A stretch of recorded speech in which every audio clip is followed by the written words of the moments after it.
भगवत गीता के दूसरे अध्याय श्लोक 13 में श्री कृष्ण जी ने कहा है, देहिनोस्मिन्यथा देहे कौमारम यौवनम जरा तथा देहांतर प्राप्तिर्धीरस्तत्र न मुह्यति।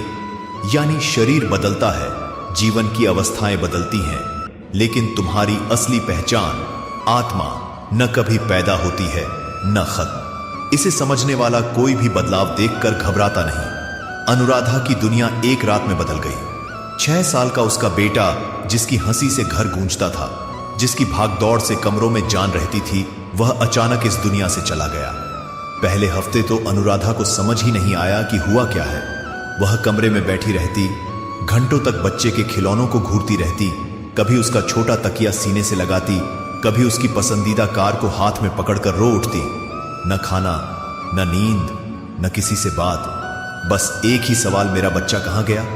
डॉक्टर, रिश्तेदार, पड़ोसी सब अपने अपने शब्दों से उसे समझाने की कोशिश कर रहे थे, लेकिन सच कहूं तो किसी के पास कोई जवाब था ही नहीं। लोग दया दिखा रहे थे, लेकिन उसे जवाब चाहिए था सच्चाई, न कि सहानुभूति। एक रात जब घर में भारी सन्नाटा फैला हुआ था, दरवाजे पर दस्तक हुई। एक वृद्ध संत बाहर खड़े थे, सादा कपड़े, शांत चेहरा और आंखों में एक अजीब सी गहराई।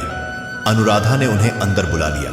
वह कुछ बोलने ही वाली थी कि संत ने हाथ उठाकर उसे चुप कराया और बोले, मैं जानता हूं तुम क्या पूछना चाहती हो।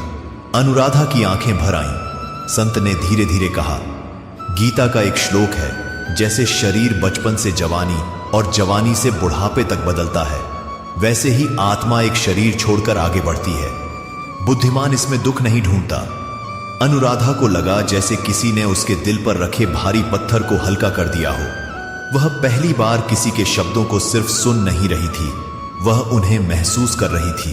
संत बोले, तुम्हारा बेटा खत्म नहीं हुआ, वह कहीं खोया नहीं है, उसने बस एक नया कमरा चुना है, एक नई यात्रा शुरू की है। अनुराधा ने धीरे से पूछा, तो क्या वह खुश है? संत मुस्कुराए, आत्मा कभी दुख में नहीं रहती, दुख केवल शरीर को होता है। तुम्हारा बच्चा अब उस जगह है जहां न दर्द है न डर, केवल शांति। उसके बाद उन्होंने एक साधारण सी बात कही, पर वही बात अनुराधा की जिंदगी बदलने के लिए काफी थी। तुम्हारा बेटा तुमसे दूर नहीं गया, केवल दिखाई देना बंद हुआ है। उस रात महीनों बाद अनुराधा पहली बार रोई, लेकिन उस तरह नहीं जैसे दर्द में रोया जाता है। आज रोना हल्का था, स्वीकार का था, समझ का था।